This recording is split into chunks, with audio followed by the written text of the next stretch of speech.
Hello, good evening, good morning, and good afternoon, dear vascular surgeon, hematology, and radiology doctors all over the universe. On behalf of the Egyptian Venous Forum, I am honored to welcome you all to the Russian-Egyptian Forum. It's a great chance to join our dear Russian vascular surgeons and share our experience, knowledge, and make it in a very nice platform, interactive with our colleagues from Egypt and dear friends from Russia, and introduce whatever you can enjoy. And it is a very good chance to ask dear attendees to share and interact with us. I'd like to thank SIGVARIS Group for sponsoring this forum, and it is nice to start our work with MOH. This is very non-profit program sharing experience and education along the universe. Thank you, and I am honored to introduce my dear Professor Evgeny Shaydakov, the President of National College of Philology of Russia. Please, Professor Shaydakov.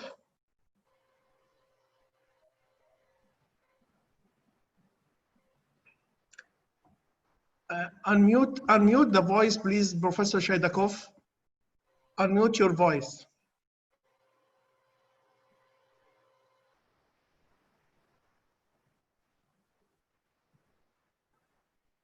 Okay. Dear colleagues, dear friends, dear guests, on behalf of National College of Philology Russia, I would like to, but I'm sure that we continue in the nearest future. Евгений Владимирович, вас не слышно.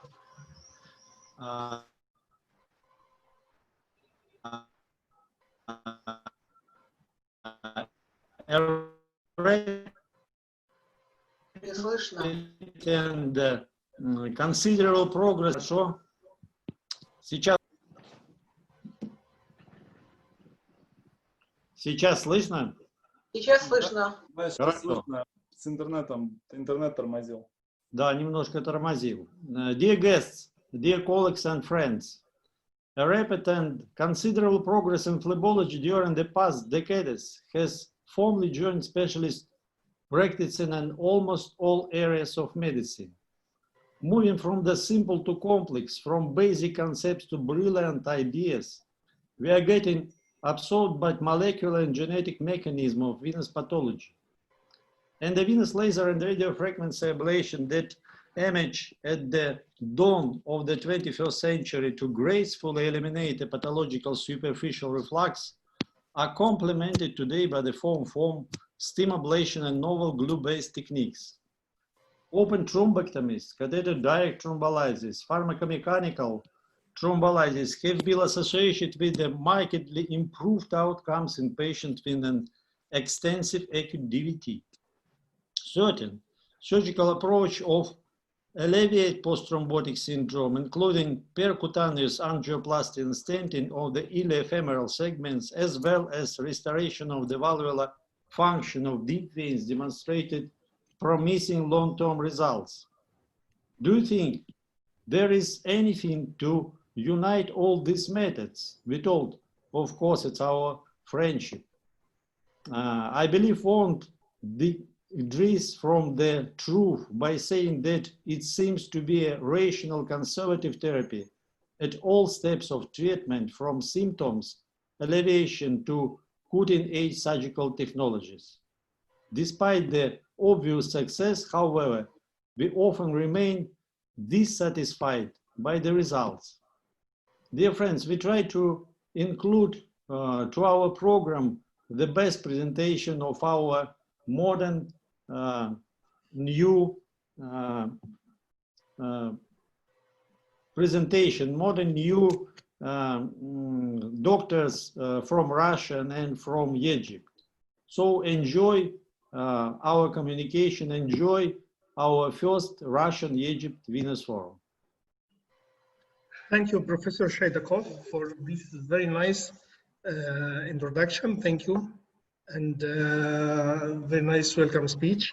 Now I am honored to introduce Professor Muhammad Al-Ma'adawi, Professor of Vascular Surgery, Cairo University. He's going to talk about venous stenting from theory to practice, single center experience.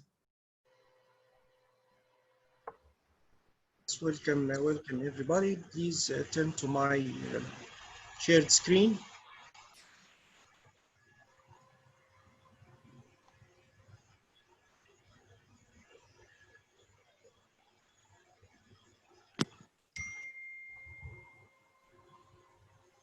Yes, is it clear for everyone? Yes, I would like to thank the committee for their generous invitation to me today, and I hope I could be of value for every audience. We have to know something about the venous stenting, which should be summarized as follows in the few slides. The knowledge and the experience applied to the arteries cannot be translated to the vein because, as you know, the arteries are different. The veins in the structure, functions, and diameters, hemodynamics, as well as their response to the barotrauma. Also, we have fewer studies are done on the veins compared to those of the arteries, maybe due to reluctance of the surgeons to perform this research over there because somewhat to the fund and somewhat to they rely on the well-tested conservative treatments in the venous diseases. The ideal venous stent should offer us the following functions: it should convey the blood from the periphery to the heart and also balance the blood volume as it acts as a blood reservoir used in necessary, and also it balances the pressure within the organs as well.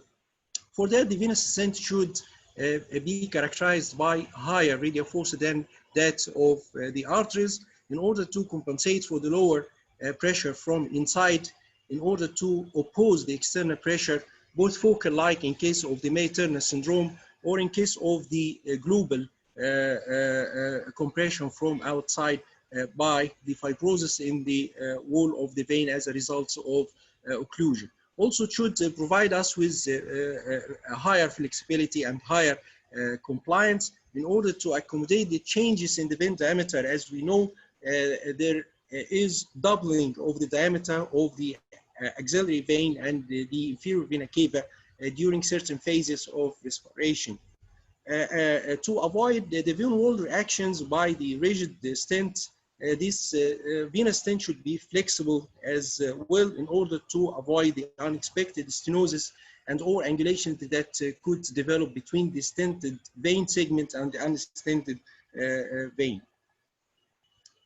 A study examining the long-term results of the venous stents are unfortunately inconsistent, and many are irreconcilable and contradictory. A few results are waiting, and a few of them have been published up to now. Also, unfortunately, no FDA approval for any of the commercially available venous stents except recently the Bard Venova and the Veneti Vici stents.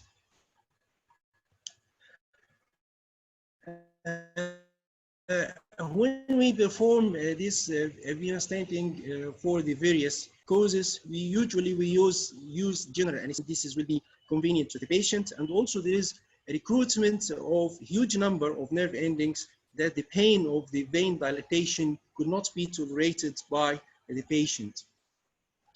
Supine position serves us a lot because we usually, as I have said, many or more than one axis to accomplish our mission.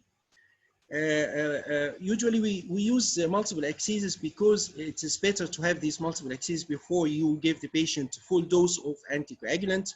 Also, it allows you to have a better crossing. Sometimes you cannot cross a lesion if you come from above, from the internal jugular vein, and the same lesion could be crossed if you come from the femoral vein. Also, it provides you with a contrast-free route map because it will define your target point you want to go to through the extensive collaterals, as we will see. Also, it provides you with the through and through, and its advantage will be elucidated later on.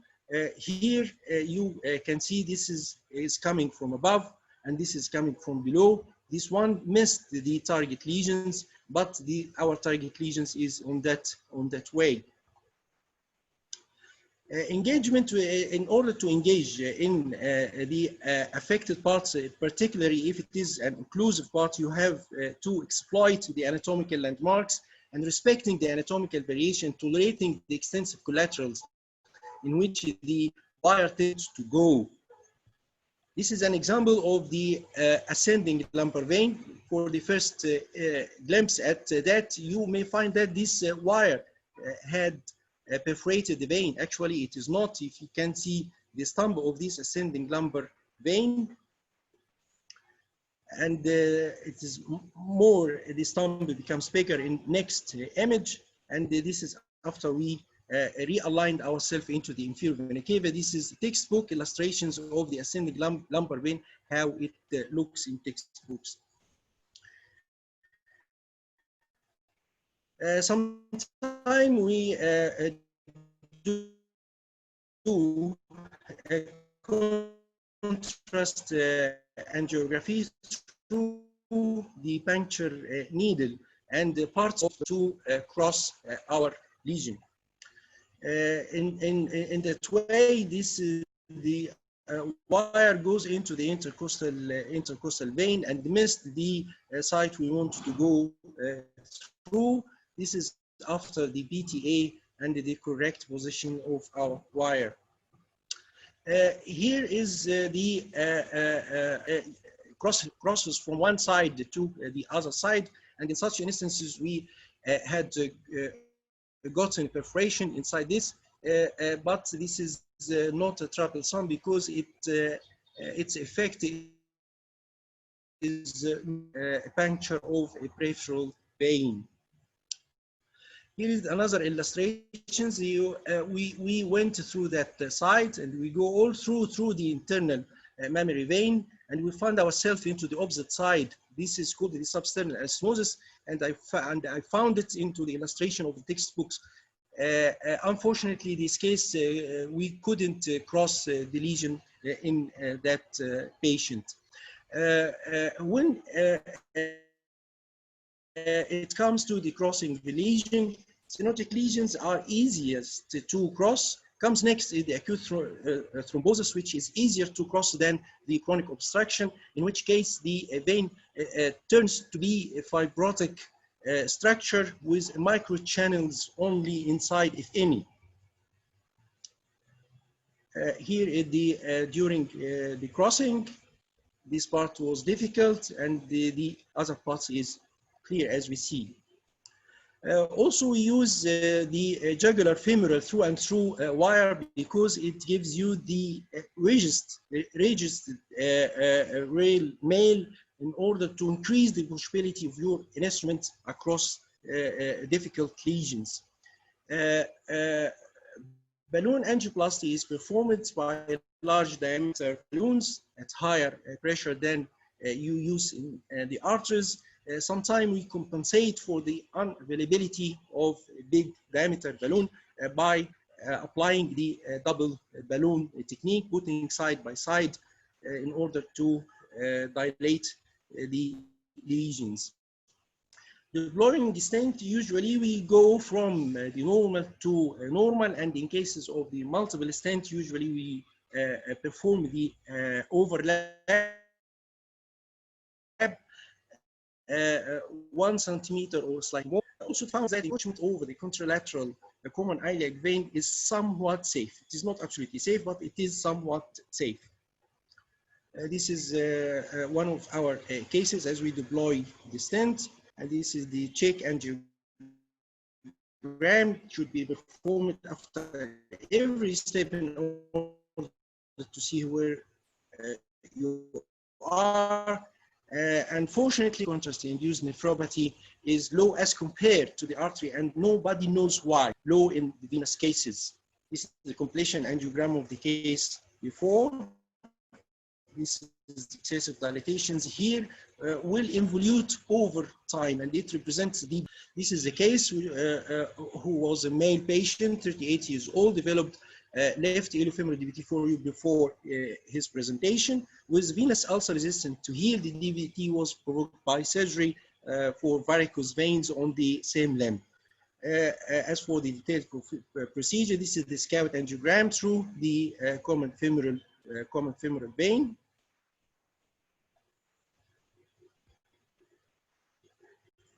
Yes, this is the iliac are occluded, and this is the corkscrew-like collateral vein conveying the blood from that side to the opposite side.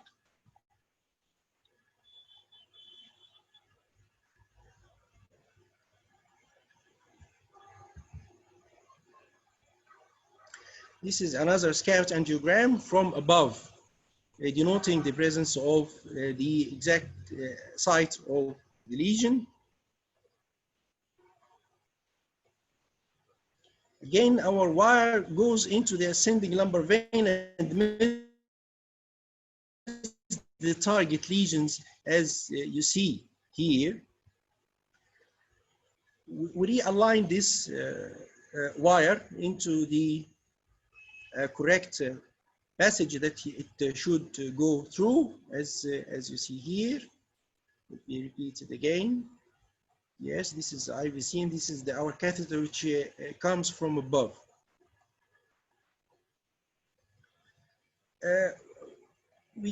Usually we should confirm the crossing of the lesion into the patent unaffected vessel, in such cases the inferior vena cava, and we found that we have successfully crossed the lesion, as you see. The balloon angioplasty comes from central to peripheral, as you see. Yes. Unfortunately, we got perforation of the vein here, as evidenced by the extravasation of the dye, as you see. This is extravasation of the dye. In such cases, we inflate a balloon there in order to tamponade the perforation, but here the inflated balloon missed the site of the perforation. It wasn't. It was ineffective. We repeated the procedure to make that everything is okay, and the balloon is effectively tamponading the site of the occlusion, as you see. And after we left it there for 5 minutes, we had performed check angiogram. It's clear there is no extravasation of the contrast material. That's to say, the perforation has been sealed. Deploy the stent, the central one first, followed by the peripheral one.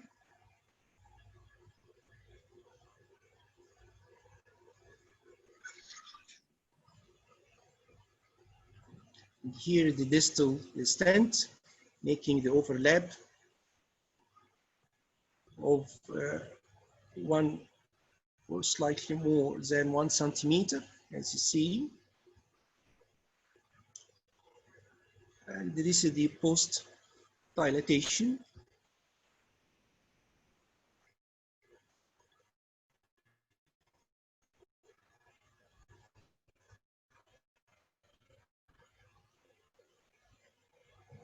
Here the completion angiogram after we free flow of the dye inside of the IVC. This dye came from below, not from above. This is the photo of the ulcer immediately after the procedure, and this is 2 weeks after the procedure with a marked improvement and a somewhat healthy granulation tissue. Thank you for your attention. Thank you, Professor Muhammad. It was a very nice presentation, and thank you for keeping time. It was great. Now I will ask Professor Alex Fuchsin, the Vice President of National College of Phlebology of Russia, to present his question. Good afternoon, dear colleagues. Good afternoon for everyone. My question devotes to antithrombotic therapy after stenting. What medical remedies and duration of antithrombotic therapy?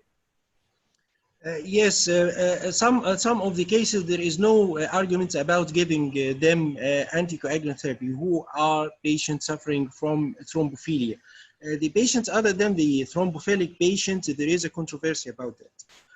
Usually we give this patient 3 months of full dose of anticoagulant followed by prophylactic dose for 2 years. The proponents for that is you want this venous stent to establish itself, and you want to guard yourself against the trauma you have inflicted during performing this stenting. We have no problems for this prolonged period of time of anticoagulants in such patients.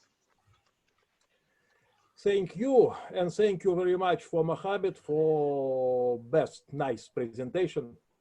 Thank Very you. nice. Thank you. Thank you. Understand. Please, Dr. Omar, do you have questions from the attendees? Yes, we have quite a few questions. I will take one from them to Professor Ma'adawi. They said, thank you very much. It was a great presentation. In case of perforation, how can you handle this situation of extravasation other than long inflation of balloon over 5 minutes? What if this didn't work? What would you do next? The next, you can repeat it once more.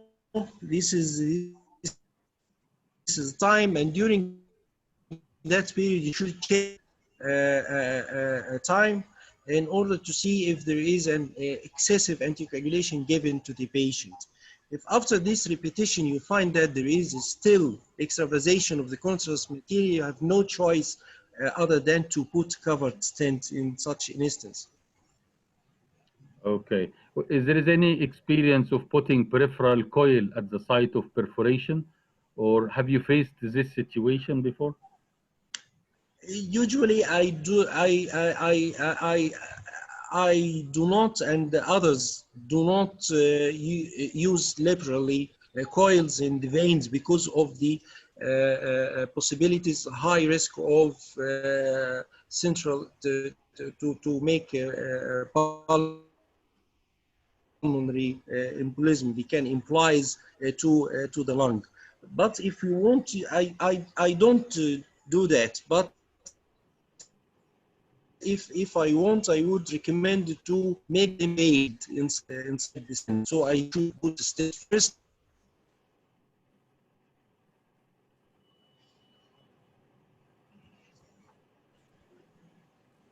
Okay, Professor Mohammed Ma'adawi, that's a great answer. Thank you very much. I think it is time now for the first poll. Yes, thank you. Okay, our first polling, Mr. Khalid. It's a very interesting poll, and I will pronounce it. How important applying compression stocking post-stenting? Is it highly important, medium importance, or low importance? So please submit your answer, and it usually takes 60 seconds to show the result. And the mic is back to you, Professor Ayman. Thank you, Omar, and it was very nice. Till we have the answer of the polling, and I can introduce Professor Karl Lobastov, Bergov, Russian National Research Medical University, and he's a member of Council of National College of Phlebology of Russia. Professor Karl is going to speak about how to avoid post-thrombotic syndrome after deep venous thrombosis. Thank you very much. Thank you very much, Professor Ayman. Colleagues, good evening. Here, this is the answer. Omar, you can comment for the answer, please, before. Yes, yes. The answer is very, very interesting. It showed that there is a high practice for using compression immediately after stenting, around 70% of that indeed. That is very, very interesting. Thank you very much, Professor Ayman. Sorry for the interruption, Dr. Karl. Now you can start your great speech. Thank you. I would like to discuss the prevention of the post-thrombotic syndrome. So the previous presentation was about the treatment of occlusions, post-thrombotic occlusion of the deep vein. And it is important to know if we can avoid this problem and avoid such complications that could be found after such interventions.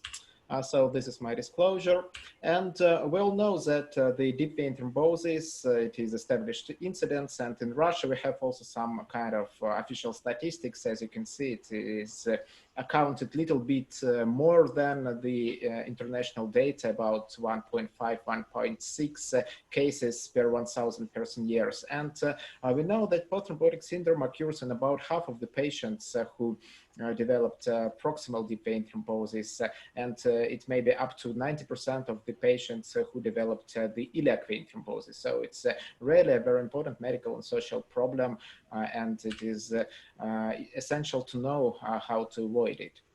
For the diagnosis of post-thrombotic syndrome, for today we use the Villalta score, and you know that it is a combination of 5 symptoms and 6 clinical signs, which are ranged from 0 to 3 scores, and the total amount of the score allows you to establish the post-thrombotic syndrome. However, it is very sensitive for the post-thrombotic syndrome, but the specificity is very low, and the recent studies show that the PTS could be misdiagnosed in about half of the patients. So if the patient had a pre-existing chronic venous disease, for example, varicose veins, some swelling, some pain in the leg, and he developed a deep vein thrombosis, and 6 months after, he also feels the same pain, the same edema, and the same varicose veins. But however, if you are calculating the Villalta score, you can classify this patient as having post-thrombotic syndrome. But however, it is not a post-thrombotic syndrome because it is the previous chronic venous disease that he had before this thrombosis. This is the main problem of the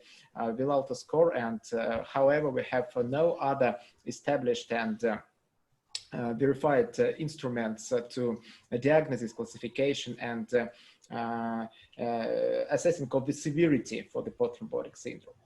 So for today, we know the several risk factors of the post-thrombotic syndrome and their influence on the risk of the developing of this disease is different. You can find the odds ratio for all these factors, and I will follow all these factors and try to find some evidence to removing these factors to avoid the post-thrombotic syndrome. So the first risk factor is the ipsilateral DVT recurrence. So it's the recurrence of the DVT on the same leg that was treated before. Of course, it is the most important risk factors, and if it appears, it increases the risk up to 10 times of the post-thrombotic syndrome. And there we can suggest 2 ways to avoid it. First, it is the surgical removal of the thrombus, because we have some very interesting data that if we make the good catheter thrombolysis or the good surgical thrombectomy or pharmacomechanical thrombolysis and remove more than 50% of all thrombus, the incidence of post-thrombotic syndrome will be only 5%. But if we are not able to remove more than 50% of the all thrombotic burden, in this situation, the incidence of post-thrombotic syndrome may be 50%. So it is 10 times higher, and of course trying to remove most part of the thrombus, especially from the proximal veins, from the iliac veins, it is essential to avoid the post-thrombotic syndrome. The other, I think it is the sequence of the developing recurrent DVT and the post-thrombotic syndrome. If you look at these two curves, you can find that they are really similar. So that the cumulative incidence of post-thrombotic syndrome increases with the increase of the recurrence of the deep vein thrombosis. And to avoid the DVT recurrence, we need to give to the patient adequate anticoagulation for the reasonable time. And the duration of anticoagulation is a very important issue. And here you can find the recent guidelines from the European Society of Cardiologists. And you can see that only venous thromboembolism that was provoked by the major reversible factor, like major trauma with plaster casts, like major surgery, only such kind of events need to be treated for 3 months, and after that you can stop the anticoagulation. All other situations you can prolong the anticoagulation treatment for more than 3 months to the identified time. So it is very important to give to the patient adequate anticoagulation for the reasonable time. The vein wall inflammation, it is the other part of the post-thrombotic syndrome, the migration of the leukocytes through the thrombus into the vein wall and providing some lesion of the vein wall. It's also lead to the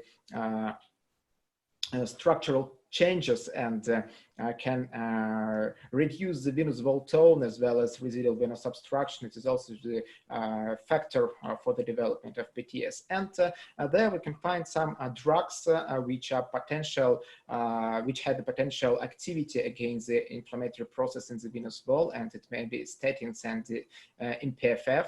And micronized purified flavonoid fraction, we studied it in one small pilot trial and find out that if the patient was treated with MPFF for 12 months in addition to rivaroxaban and compression stockings.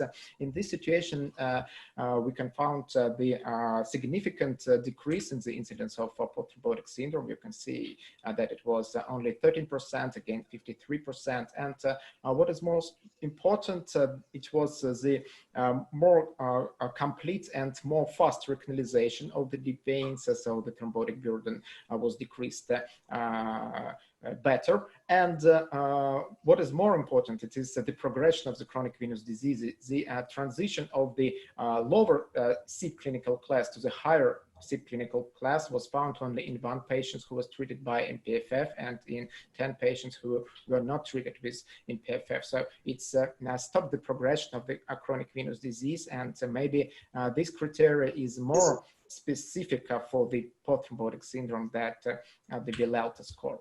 The proximal localization of DVT is another risk factor, and there we can find only one method to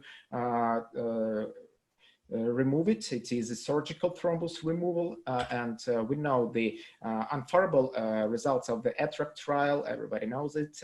It was not able to reduce the incidence of post-thrombotic syndrome, but however, the incidence of moderate to severe post-thrombotic syndrome was decreased in parallel with increase of the risk for major bleeding.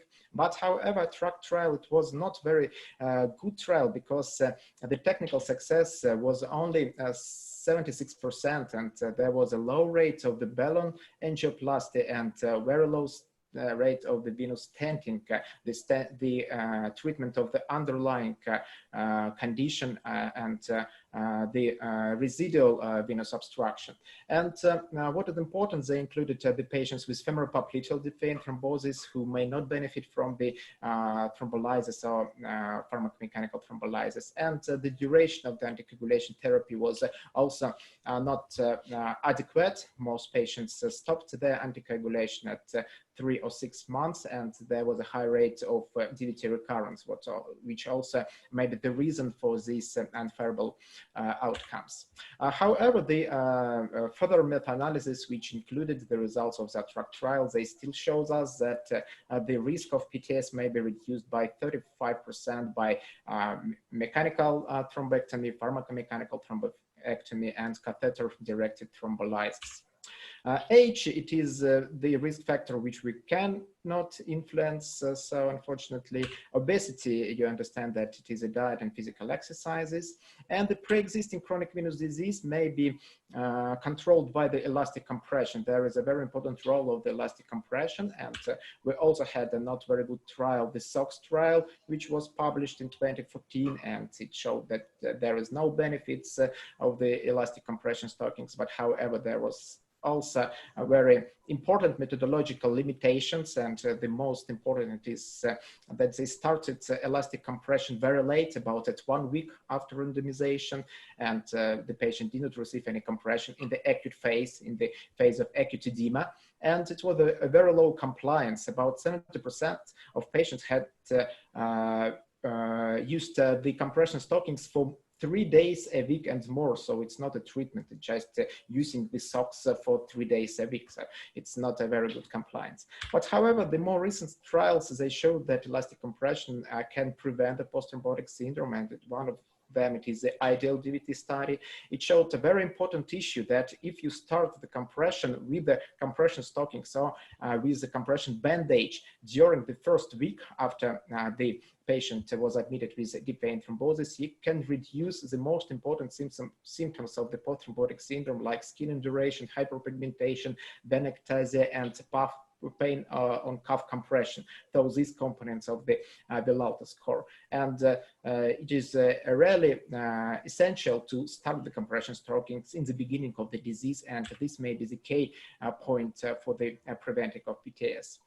The non-adequate anticoagulation, again, it is one of the problem, and it is related to the vitamin K antagonists, first of all, and the direct oral anticoagulants. For today, they can avoid such a problem, and we have some data that particularly rivaroxaban, when it was compared with the vitamin K antagonists, it showed the reduced risk of the post-thrombotic syndrome and improved recanalization of the deep veins, which allowed to avoid PTS. So we can prefer the dogs, particularly rivaroxaban, in such kind of patients. And the last thing, it is a residual venous obstruction. We need to remove all the residual thrombus if we make surgical thrombectomy.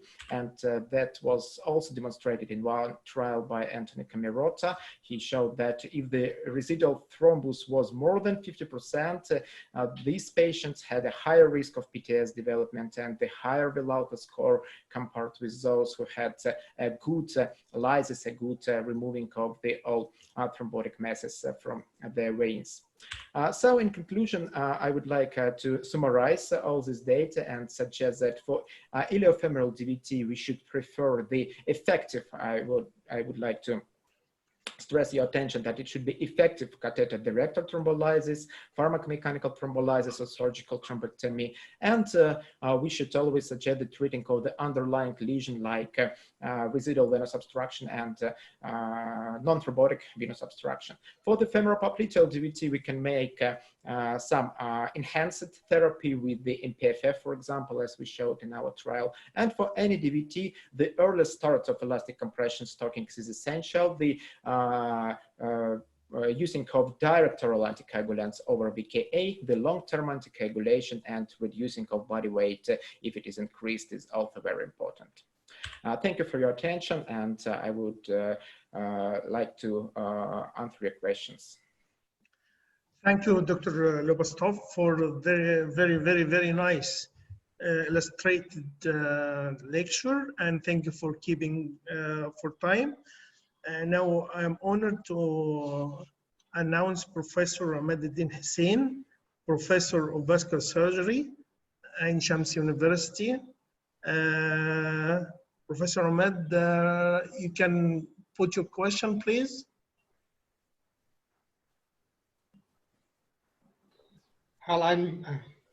Is my voice heard? Yes, perfect. Thank you, sir. Congratulations, Dr. Lobostov. It's a great presentation, and you have touched base on so many important issues. With your permission, Dr. Ayman, I have a tiny comment and then my question.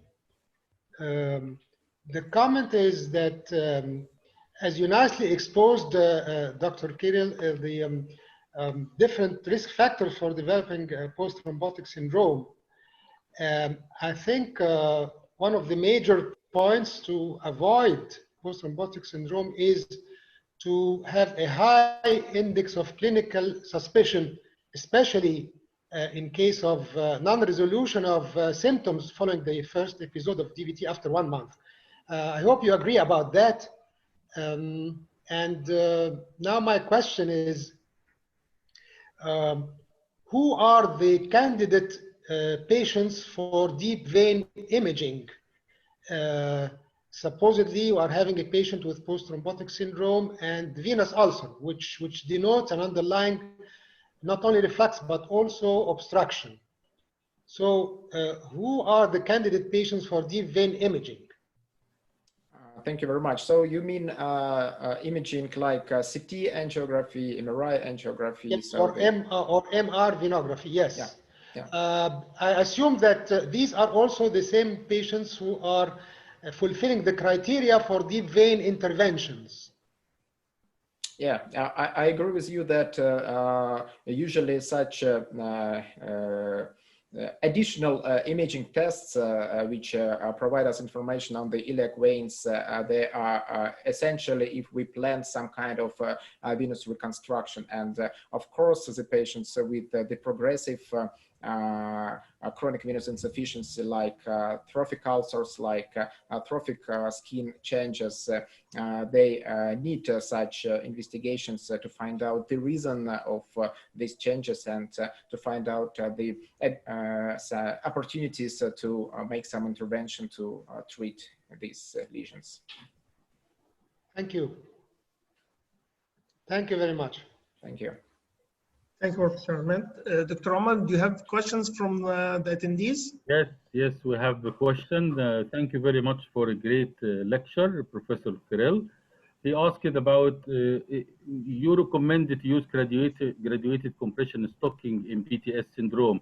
Is there any specific indication of which degree of compression do you prefer? Is it 20 millimeter mercury 15, or what is the guideline for this? Is it grade 2, 3, or 4? What is the best from your experience? Thank you very much. Yes, it's really very important because all the trials on the compression stockings in preventing PTS, they used the grade 3, so it is from 30 to 40 millimeters of mercury. So these stockings should be used in practice. Excellent. And let me take this great opportunity to introduce a very dear brother and very eminent vascular surgeon, well known all over the world after such a successful webinar, my dearest Professor Ayman Fakhri. We got used to his good morning, good afternoon, and good evening over the last 6 months, and we enjoyed all his webinar. He is the president of the Egyptian Phlebology Society, which have actually been initiated 15 years ago. So he definitely have a vision that this Venous Society will be prosperous in 2020. He have a huge connection, especially with a Russian colleague, because he spent a lot of his journeys between Russia and between Denis Borysk and a lot of his friends in the Russian society, and we welcome them all. And I would like to welcome our big star in Egypt, Professor Ayman Fakhri, for his great presentation, which is titled "The Microwave Ablation of Varicose Vein of the Lower Limb, Early Egyptian Result." And I will just announce that he is the first one to use microwave ablation in the Middle East. Professor Ayman. Thank you, Professor Omar, for this very nice introduction. Thank you very much. Do you see my screen now? Yes, we can see it very well. Okay. As you said, I am going to discuss microwave ablation of varicose veins, early Egyptian experience. I don't have nothing to disclose. Incompetence of the saphenofemoral junction is the most common cause. About 70% of varices NICE guidelines recommended thermal ablation at the first line of treatment of varicose veins. Microwave ablation has all the advantages of radiofrequency ablation and latest laser fiber, and in addition, it does not become in contact with the vein wall, and it acts on the water within the cells of the vessel wall. The first case was performed on February 2019 by Marquetti in London, and we started our series only 6 months after him. The objective of our study today is providing the safety and the efficacy of microwave catheter ablation in treatment of varicose veins of the lower limb. We recruited 10 patients admitted to Royal Vascular Center from August 1st, 2019 to December 30, 2019 with primary varicose veins ranged from C2 to 5 of great saphenous vein. All were treated by microwave ablation of the great saphenous vein, duplex guided and using ambient amount of tumescent anesthesia. All patients had subjected to careful clinical exam, duplex evaluation, and signed their informed medical consent. The primary endpoint was anatomical and clinical success at 1 month follow-up, and the secondary endpoint are technical success. This is our machine. This is the echo generator of the microwave, and it is connected to the syringe pump of getting the tumescent anesthesia with just a pedal. And as you see, this is the catheter. This is the microwave catheter. It is very soft, malleable, and it goes easily through the vein. All patients treated by the microwave catheter, we go very close to the saphenofemoral junction using ambient amount of tumescent anesthesia. First of all, as we all did, we mark the patient and drap him, we insert the 7 French sheath, then introduce the microwave catheter with the duplex guidance. We came here, as you see, very close. This is the great saphenous, and this is the deep, and this is the femoral vein. We go very close to the saphenofemoral junction. And as you see, when we burn or start ablation of the vein, no forward propagation of the thermal wave. It is just down and backward. No forward propagation. So it is very safe to use it very close to the deep veins without fear of ablating or inducing venous thrombosis. Patient age was about 35.4 and male to female ratio was 6:4. The dominance was of the left lower limb. It is isolated left was on 6, 1 patient on the right, and both lower limbs in 3 patients. As you see, this is the measurement, and we got this is the measurement at the mid thigh, at the cuff region, and the ankle, and hopefully we got significant decrease in all measures after 1 month. It was significant decrease, and it was very nice.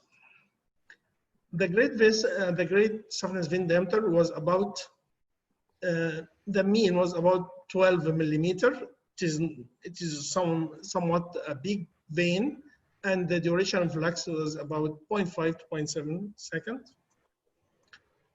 Again, this is our results immediate after ablation, and 1 month later.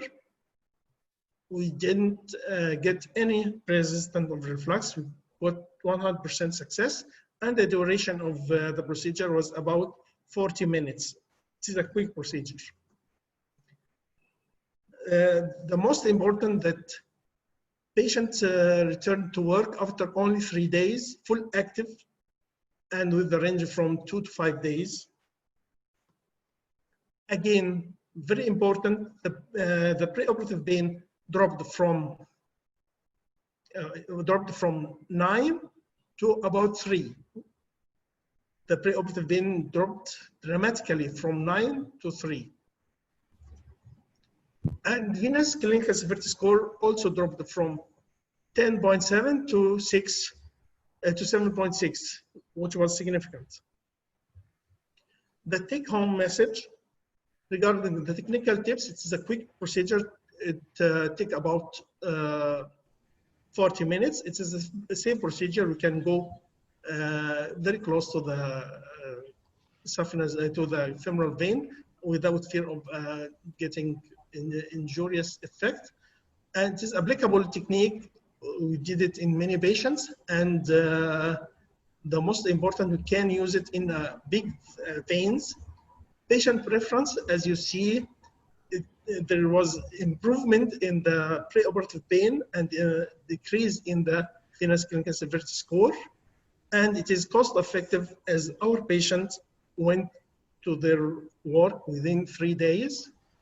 To conclude, our dear friends, microwave catheter ablation is a safe and effective method in treatment of varicose veins with expected lower recurrence rate and fewer complications than laser or radiofrequency ablation of varicose vein. Before I leave, I want to invite you all to visit us in Luxor. Join us in AGVest 2020 from 10th to 13 December. Please come and join us.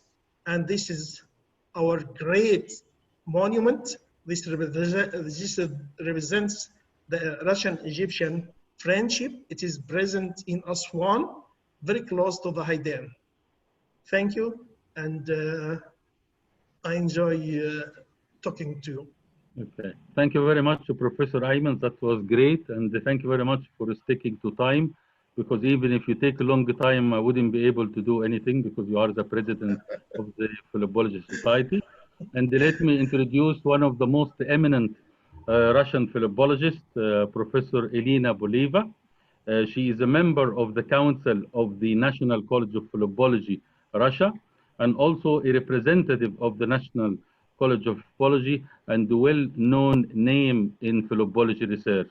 If you like to ask any question to Professor Ayman, Professor Elena? Yeah, colleagues, do you hear me? Yeah, here or not? No, we can hear you very well, and we can see you very well too. You need to unmute yourself. Yes, we can hear you now. Professor Fakri, thank you for your great lecture. And I have one question for you. It's known that endovascular procedure of veins are performed at different vein diameters, from 5 millimeters to 20 millimeters. And what's your opinion? What is optimal vein diameter for effective microwave ablation? And can we use this ablation for varicose tributaries of great saphenous vein without burn skin? Okay, thank you. This is a very good question. And you touched a very important point. You're asking about the diameter of the vein, how it is effective in treating different diameter of vein. Yes, you have a point. As you know, from laser and the radio frequency, there is somewhat limitation of vein. It is very effective up to 12 millimeter, 14 millimeter. After that, you can repeat the procedure 2 and 3 times. But using microwave, you can accommodate up to 25 millimeter diameter. It can work from just one ablation, as the microwave acts on the water within the cells of the vessel, so it can act dramatically on whatever the size of the vein, up to 25 millimeter. But the best results achieved in treating vein from 6 to 14 millimeter. This is the best results. Excellent. Thanks very much, Professor. Thank you. Thank you. Yes, and we have a question from one of the eminent vascular surgeons in Russia, Professor Alexei Nazikov. His question is very interesting. He said, what is the advantage of microwave over laser and radio frequency? What is the benefit that this technique adds? Yes. Thank you. This is a very nice procedure. Yes, it has 3 main advantages. Up to my little experience, it can act on bigger side of the vein safely.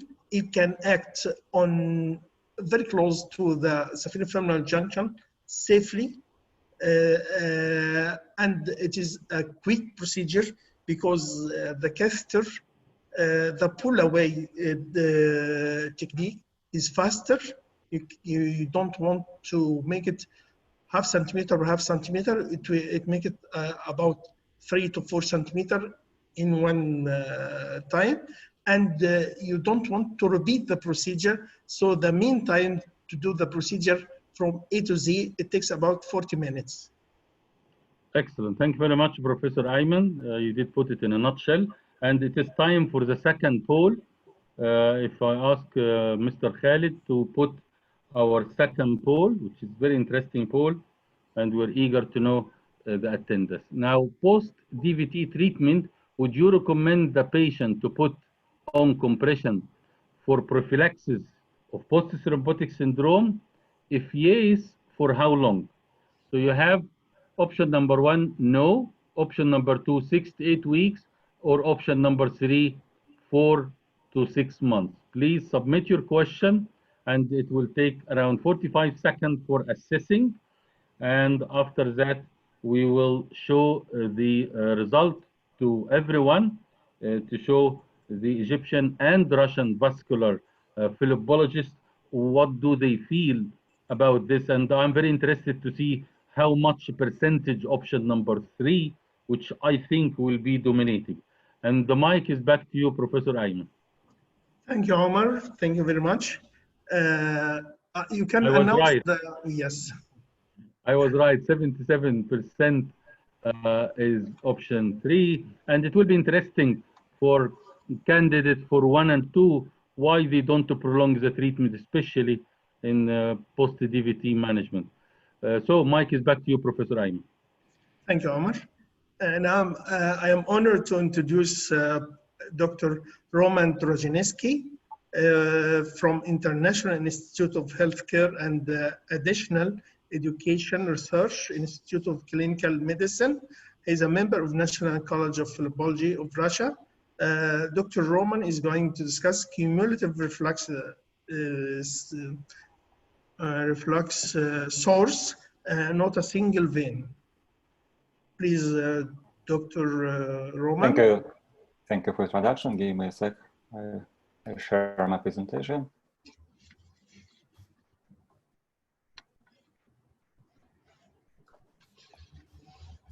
Do you see my presentation now? Yes. Okay. Hello, everyone. I appreciate the organization committee for the invitation, and I'm excited to be here. Today, I want to discuss the interesting issue that might have seemed simple only at first glance. The issue is a source of venous reflux. It is my disclosure.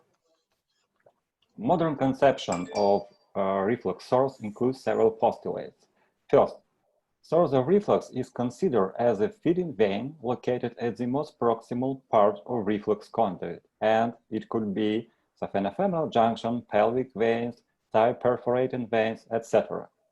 Second, an elimination of reflux source is a crucial and mandatory task of surgery that prevents a varicose vein recurrence. It's well known that in case of competent terminal valve, venous reflux is filled from some tributaries at the saphenofemoral junction area. But after high ligation with dissection and ligation the tributaries at the junction area, venous reflux does not disappear in the part of great saphenous vein located below. Zollman and co-authors surmised that in case of competent bath, terminal and preterminal valves, some tributaries located just beneath preterminal valves could feed venous reflux.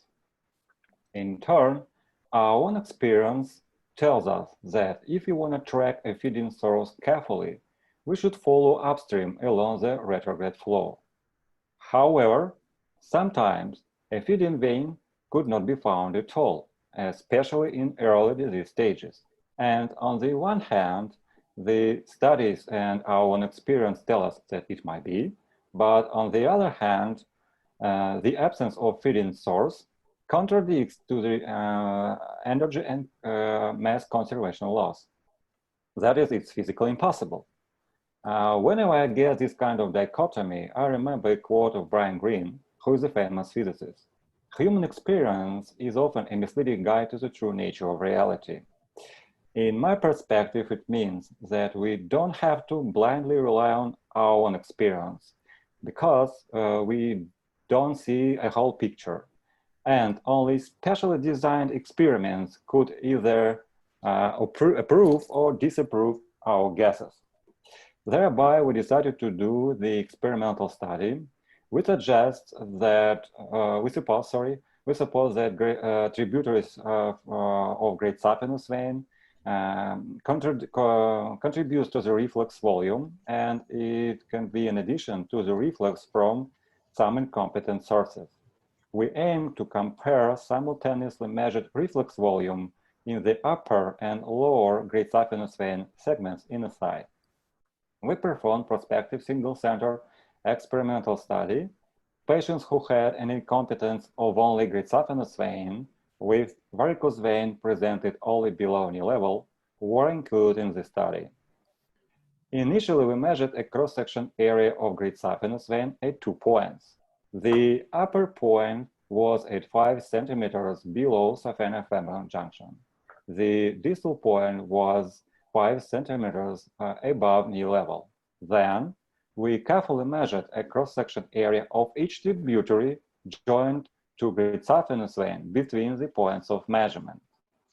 Then, we took a measurement of reflux flow parameters, such as time average linear velocity and reflux time at both points simultaneously by 2 researchers and 2 identical ultrasound machines.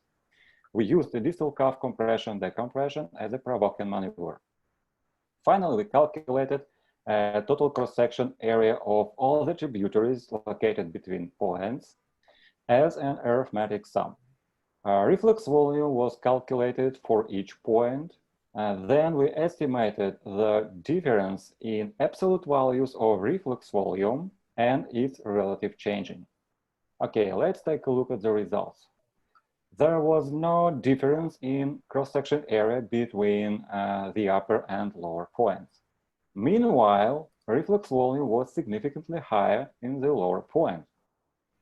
We know that volume of flow is a product of area, velocity, and time. So the difference in volume of flow could be due to the difference in either area or velocity or time. Since the cross-section area and reflux time were almost equal at both points, the difference in reflux volume was owing to the difference in time average velocity. Moreover, time average velocity was the most impacting factor on delta reflux volume. The absolute value of delta reflux volume was almost 8 milliliters, and its relative changing was 65%. There were only competent tributaries between the points, and their total cross-section area was 2 times less than cross-section area of great saphenous vein itself. So we can do the following conclusions. Reflux volume increases caudally from along great saphenous vein inner side. Second, the increment of reflux volume in a distal direction is the result of inflow from competent tributaries. So the so-called Venturi effect could be at the root of the study results. Let's reflect on it. During the reflux, average velocity of retrograde flow is considerably higher than average velocity in any of the tributaries. Given the energy conservation law, we know if a velocity increases, a static pressure decreases. Hence, the static pressure in Great Saphenous vein is less than static pressure in any of the tributaries. Therefore, blood shifts into Great Saphenous vein from the branches. As I mentioned above, we don't see this whole picture because of the ultrasound examination is usually performed by a single practitioner with one probe only, and in particular part of reflex conduit during a provoking maneuver. And if we want to see the whole picture, we should be like Shiva. The tributaries located between points was the reason for considerable reflex volume increasing. We got an additional 8 milliliters of blood from their total cross-section area of 0.16 square centimeters. In turn, 13 milliliters of blood passed through the upper point, but there are several constant tributaries above this point as well. And the total cross-section area of them was 0.25 square centimeters in the study. So we can surmise that significant part of these 13 milliliters of blood was received from these tributaries, and that sapheno-femoral junction gave even less than this amount of blood. A total cross-section area of all the tributaries located between the junction and the lower point was significantly higher than a cross-section area of Great Saphenous vein itself. We suppose that the major part of reflux volume comes from the tributaries and not from the junction only. It was confirmed when we stratified the sample into two groups. The first group, it was incompetent ostial valve. The second group was competent ostial valve, including 37 and 33 lower limbs respectively. Delta reflux volume was significantly higher in the first group, despite the fact that a total cross-section area of the tributaries between points was equal. Again, the reason was because time average velocity was significantly higher in the first group. So, as a discussion, we offer to consider a reflux source as an aggregate of all feeding veins joined with reflux conduit, either competent or incompetent, instead of considering only certain veins as the source. And it is technically impossible to eliminate all of these feeding veins. In most of the cases, we eliminate reflux conduit only. Moreover, all of these feeding veins exist all the time. And before the reflux emerges, these veins add blood volume for anterograde flow only and become the source just after reflux arises. And we guess that varicose vein recurrence should be just a matter of new reflux conduit emerging, and it's not as a reason of not eliminated reflux source previously. Dear colleagues, let me finish with another great physicist who said, the great enemy of knowledge is not ignorance, it is the illusion of knowledge. Thank you for your attention. Thank you, Dr. Trojanetsky. Congratulations for this very interesting and very well organized talk. It was great. It is a very nice piece of work. Now I ask Dr. Professor Khalid Al-Kaffas, Professor of Radiology and Interventional Radiology, Cairo University, to ask his question and comment. Please, Dr. Khalid. Hello, everybody. I will thank you first, dear Dr. Roman, for your very marvelous and nice presentation. I think you have tackled and overlooked areas of patients suffering from varicose veins regarding the diagnosis of the reflux sources. I want to ask about two questions. The first of all, do you use this information you gathered from your presentation to guide you to avoid ablation of the great saphenous vein or removing the great saphenous vein as a treatment of patients suffering from truncal varicosities, because if you have, in my opinion, if you ablate the great saphenous vein, you will abolish all the predicted refluxing sources regarding this. My second question, from the diagnostic point of view, is the sonographer have to guided by the patient's manifestations or presentation to perform his ultrasound examination of the patient, or only follow the standard protocol in examination of the patient? Thank you. Thank you for your questions. Excellent questions. First of all, I think yes, the good idea, maybe the main procedure that we have to do is eliminate reflux, the trunk and varicose tributaries. It's a good idea, but maybe it's a little bit complicated, and we don't have any time to discuss Chiva and so on. But anyway, to eliminate all of reflux conduit, it's a good idea. And it may be, I sure that it is a best what we have at the moment. The second, I didn't hear exactly what do you ask? I'm asking about during performing the ultrasound examination of the patient suffering from varicose vein. Do you follow a standard protocol in the examination, or you are guided by the presentation of the patient? If the patient is presenting by extra axial varicosities only, or varicose related to the trunk? Okay, thank you for your questions. Usually, I guide it for the recommendation, but in usually practice, I should restrict the amount of mind that I to do the examination, and usually I try to discover the saphenofemoral junction, distal part in the thigh, and distal part in the calf. And what we have all of the trunk, incompetent trunk, or we have only segment reflux of this reflux conduit. Okay. Thank you very much. Thank you.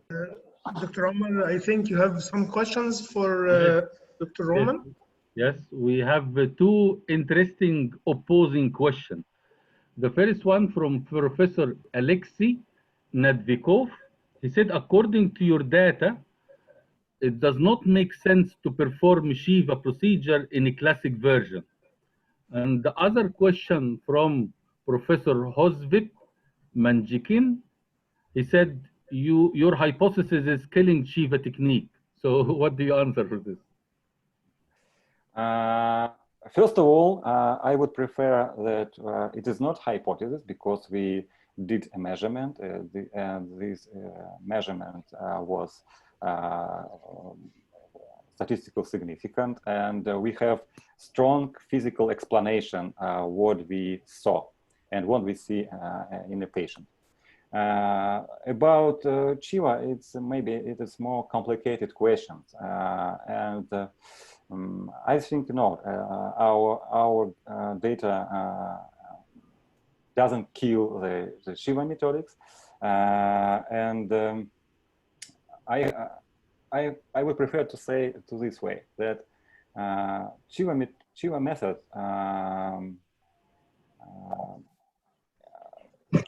it is a good method when we don't have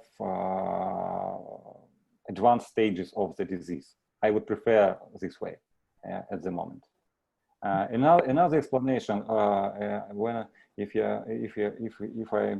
I would want to explain in the physical point of view, I think it would be a little bit complicated. It needs more time. Thank you very much. Okay, thank you, Roman. And now it is my turn to introduce my dear friend and my great fellow, and as I always describe him, my safety net. I would like to introduce Professor Muhammad Omar Farouk. He's a senior consultant of vascular surgery in General Organization of Teaching Hospital and Institutes, Cairo, Egypt. Professor Omar, after he was graduated from Shams University, he extended his training in West Midland vascular rotation in the United Kingdom and got his fellowship from the Royal College of England. Dr. Omar has a vast experience in surgery, of course, and in vascular techniques, especially in EVAR and complicated cases of EVAR. We shared a lot of educational programs, and we start our work together, let's say, more than 15 years ago. He's doing a very good job in teaching and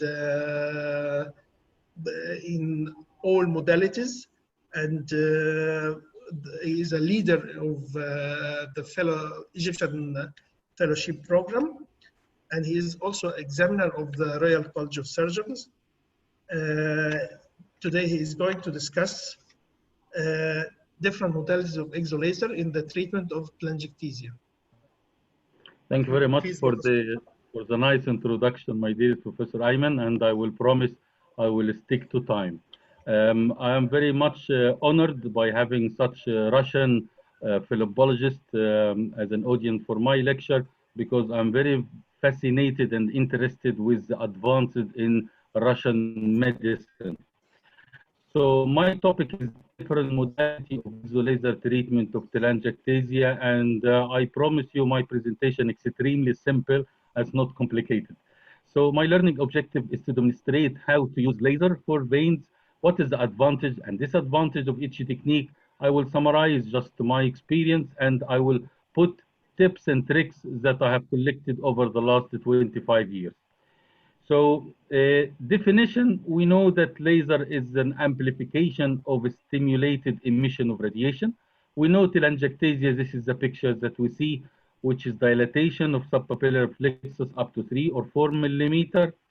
Diagnosis, essential that you should have a history, you should have thorough examination, you should have a duplex scan. I prefer to do it by the operator. And there are two machines, which is augmented reality and vein viewer, which I think is mandatory before treating telangiectasia. If you don't have them, I wouldn't advise, because just giving laser to veins that you can see will not give you a good result. So this is very important. And the photo documentation is essential. You must use DSLR camera, not any camera, not just a mobile. You must have a standard light. I prefer to have a cloud storage, and I prefer to use Adobe Lightroom for software analysis of the result. Why this is important? Because it makes a big difference. If the patient have seen what his veins looks like in 3 or 4 months ago, because he forget this, and this in all patients, his response will be quite different. And this is one of the nice articles to show, if you don't show them how the picture was, you don't get patient satisfaction. So imaging is not a luxury, it's an essential.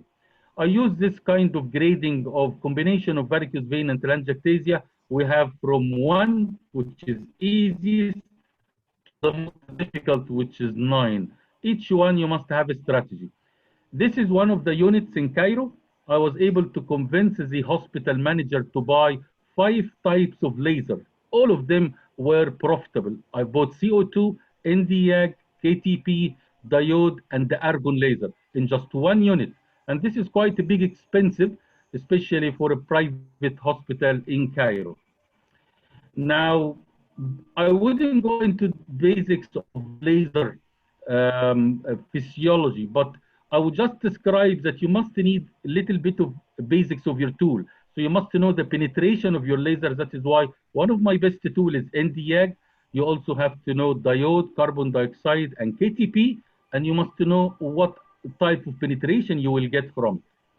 Now, the theoretical advantage over sclerotherapy, any sclerotherapy will get extravasation of arteries, which makes a little bit of discoloration. You wouldn't get this of laser.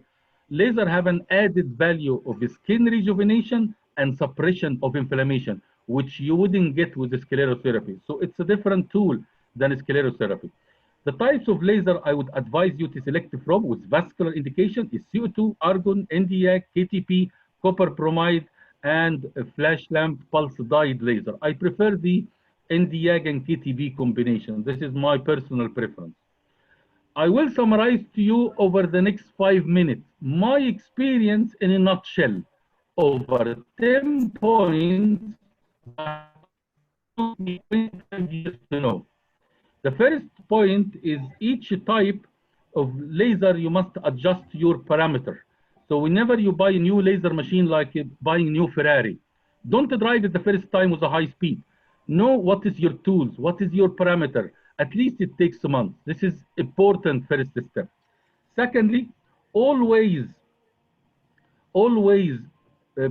picture the laser and start by test run. Don't start your first parameter right away. Get lesion, you select to specify, and get 2 or 3 parameters and review the result in a couple of weeks' time. You will be surprised how different change in parameters can give you different results. So don't decide before this first test. Now, I use cooling. I think it's a fascinating tool, and we use this kind of gloves filled with colored ice water to give different color. We give it half an hour before laser. I think it's a good idea. If the patient doesn't feel pain, it will usually come again. Now, I have discovered that I usually classify the veins into type 1, 2, 3 according to diameter, and type 4 if you have lipodermatosclerosis. Well, you need to use the highest fluency to give you a better result. And vein reflux does not affect your result if you have a small vein like type 1. It affects you when you have a bigger vein like type 3. And this is very important for your management. Try to select the type 1 in your patient to get a good result first and then get more sessions.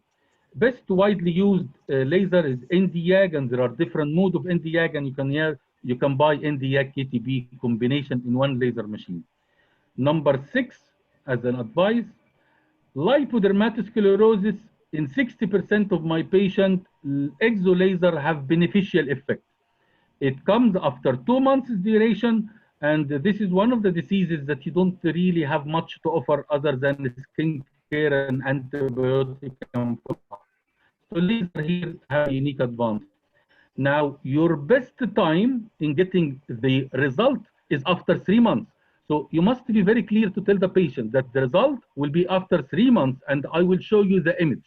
Because by the time 3 months, you will get used to her leg getting better, she wouldn't realize the difference. So this is an important, 3 months is the key. Artificial or augmented reality, I think it's an essential tool if you are going to use laser, because it will tell you the feeder vessel. If you cannot decide where is the feeder vessel and close it with laser, you will not have a good result. Now, number 9, always lower the patient expectation. Any patient comes to me usually having in her mind, not just the legs are getting better, but she will come a beauty queen after having laser. Unless you put a realistic estimate of the result of the laser, usually you run into trouble, and this is very important. Now, the last lesson that I have learned is that not every patient is suitable for laser. So my conclusion is transdermal laser is very powerful tool to a phlebologist. It has an FDA approval since 1998, and I would like to say thank you for all the Russian colleagues. That is why this is not my handwriting. This is PowerPoint handwriting in Russian to say thank you. And I've tried to get a voice translation in Russian over your screen. I hope it did work. And thank you very much for your time. And thank you, Professor Ayman. Thank you, Dr. Omar. It was very nice, illustrative and conclusive talk, summarizing all the benefits of exolaser. I'm ready for butchering by question. Yes, I think you will get many. Let us start by Dr. Sergey Blatsov. He's a member of Council of National College of Phlebology of Russia. Please, Dr. Blatsov. Hi to all. I would like to congratulate you with a nice presentation, excellent experience. And what about laser skin burns? One of the most unpleasant complications of the laser skin burns. How often did you meet this complication? Can you say that again? The complication, which one? Hypopigmentation, hyperpigmentation, which one? Skin burns. Skin burn. The trauma. Yes, yes, that's a very good question. Actually, the new laser machine is non-charring laser, which is laser that you cannot burn the skin with.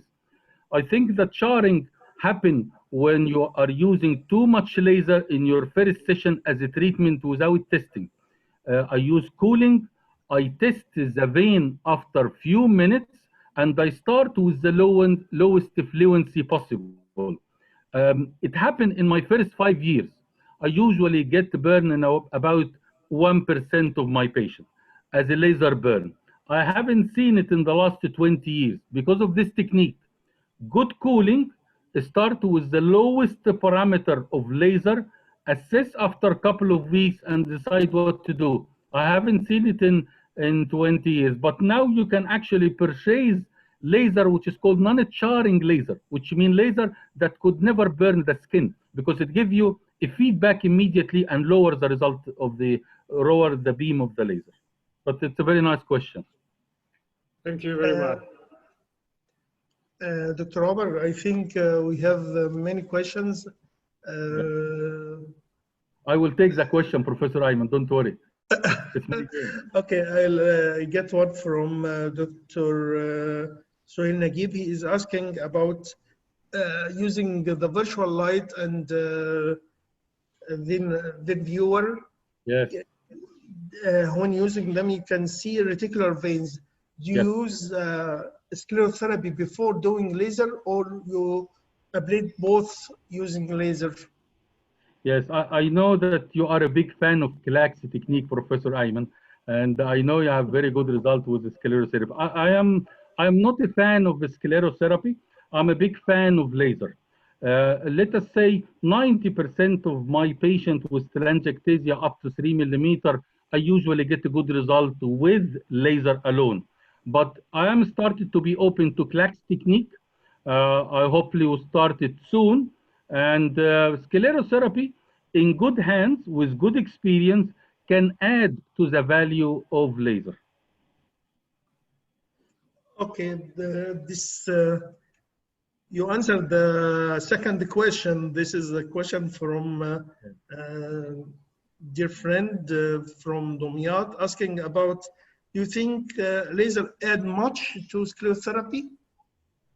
Yes, I think, yes, that's a very good question. I think laser is different ball game. Number one, you don't get extravasation. Number two, you don't have the needle phobia people are complaining from. Number three, you don't get the amount of intravessel thrombosis with sclerotherapy if you don't evacuate the blood. Number 4 and 5, there are two beauty about laser beam, which is give you a skin rejuvenation, which is what the plastic surgeon use for the face, and it actually reduce inflammation. So laser offer a lot more than sclerotherapy. I wouldn't say sclerotherapy is not good. In good hands with good experience, you can get a good result. And I'm very interested in the new technique, which I haven't tried, CLACS. I hopefully try it after you, Professor Ayman. But laser is different ball game. Thank you, good answer. Now I think this is the time for the third polling. Yes, third polling, please. Mr. Khalid. And thank you very much, Professor Dennis Borsk. It was your idea and it was a great idea. So the polling, the third polling, post-microwave ablation, which type of compression you would apply for better compliance and patient? Bandage is sufficient, graduated compression, garment, no need to apply any compression. Again, very interesting question, and we'll see our dear Egyptian and Russian philologists with their answer. And the mic is back to you, Professor Ayman. Thank you, Omar. And now it's my turn to introduce my dear friend, Denis Proska from Russia. And he is the real man for putting this forum to become a real. It was his idea, and I like it very much. It was great to share our experience. Professor Denis is working in the clinic of phlebology and laser surgery, and the chairman of control commission of the National College of Phlebology of Russia. He is going to discuss retrospective study of neurological damage of after endovenous laser ablation. Please, Doctor, before we start, Dr. Omar, you can announce the result of the polling for Denis start his talk. Yes, the result of the polling was very interesting. The option number 2, graduated garment, was more than 50%, which is quite expected. It was very interesting polling. Thank you very much, Professor Ayman. Thank you. And now the mic is yours, Denis. Okay, do you see my screen? Not yet. Okay. Okay, sorry. And now? Yes. Okay. So here it is. Yes, so great. thank you, dear colleagues. Yes, my presentation will be about our retrospective study of neurological damage of saphenous nerves after endovenous laser ablation. It was done with my teacher and my professor Alexey Fokin, who is also here with us, and also with our student Maria Shaldina. She is very active. And you know, I'm really proud of this study because it was very easy, but gave us a lot of interesting information. I will show you. But before I start, I want to show you my experience. So it was in 2017. It's our picture with Ayman, with this monument of friendship between our countries. And I also had the first experience of sailing. It was really like this picture, you know. I was sailing with the Neil, and it was fantastic experience, and thank you for this.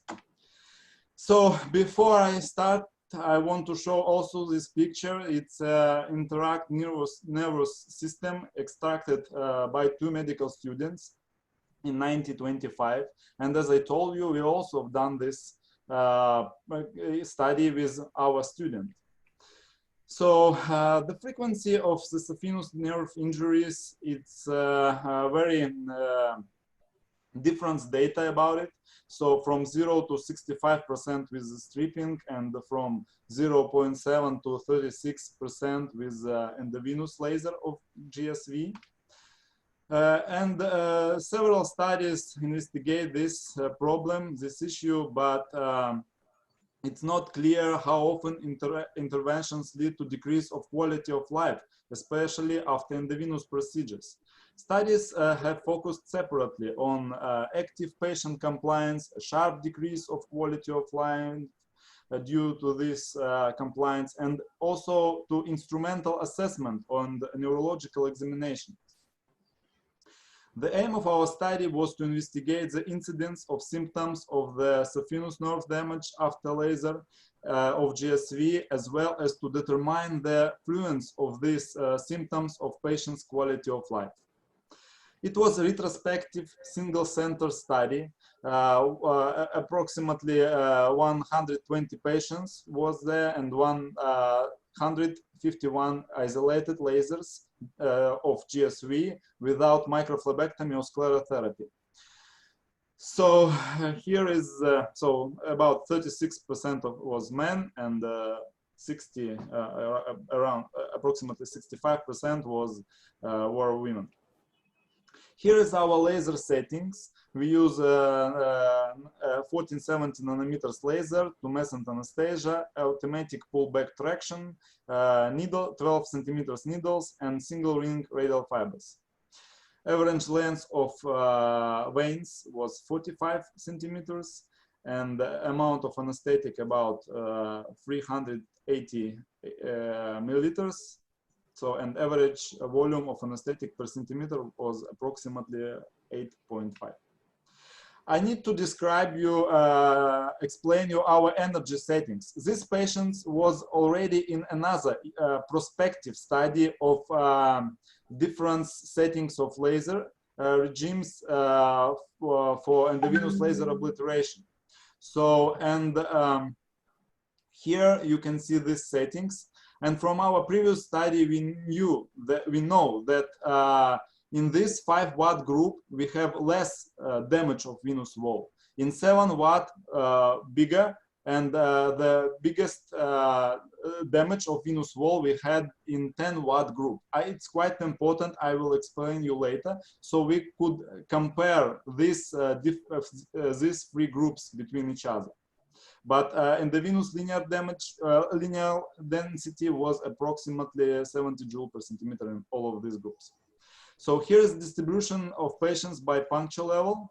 Most of them was on upper calf or in the mid calf. And here, I think you don't see, but total at thigh level, it was 25%, and in calf level also about 75%.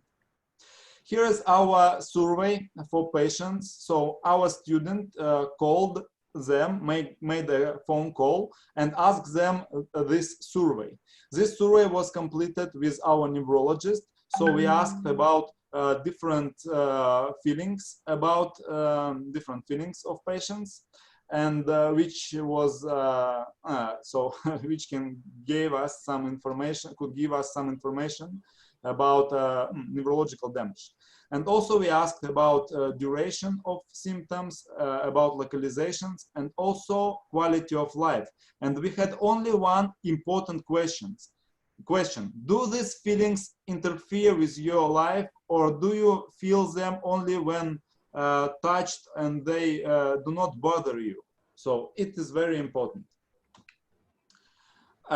Here is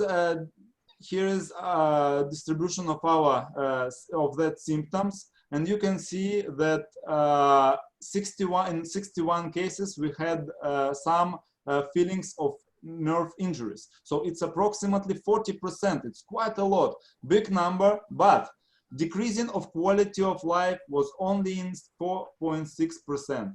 So very, very small amount. It's only 1 of 20 patients has had this decreasing of quality of life. All of other patients just had these symptoms when they touch their skin, you know, or somewhere wear their clothes or something like this. So in majority of cases, there was no any interference of their life.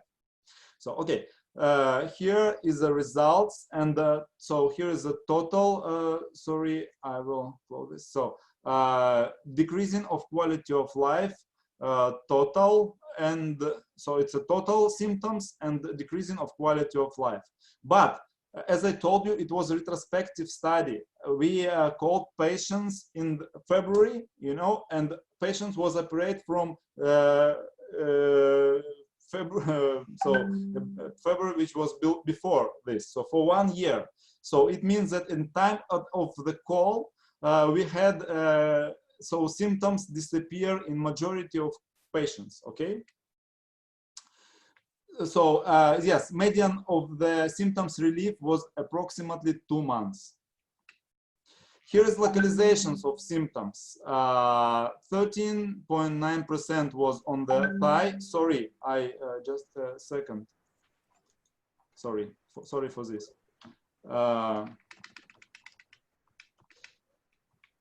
Here is localization of symptoms. 13.9% on the thigh, 7% close to the knee, and 30%, approximately 30% were on the calf. 7.9% of patients had symptoms in 2 or more localizations. And here is the result. The analysis of puncture level in different parts of thigh or calf didn't show any significant association with damage to saphenous nerves. What does it mean? The symptoms appeared at the same, so on the upper calf or on the lowest calf was exactly the same, or in the middle calf. It's not important where do you make a puncture, on the upper calf or on the middle calf.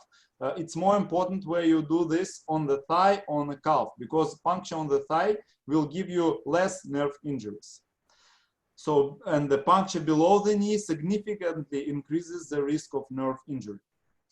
There were no statistical significant difference depending on the power. As I told you, in that 3 groups, we know that we have different vein wall damage, but we didn't find difference between these 3 groups with different settings with the neurological damage.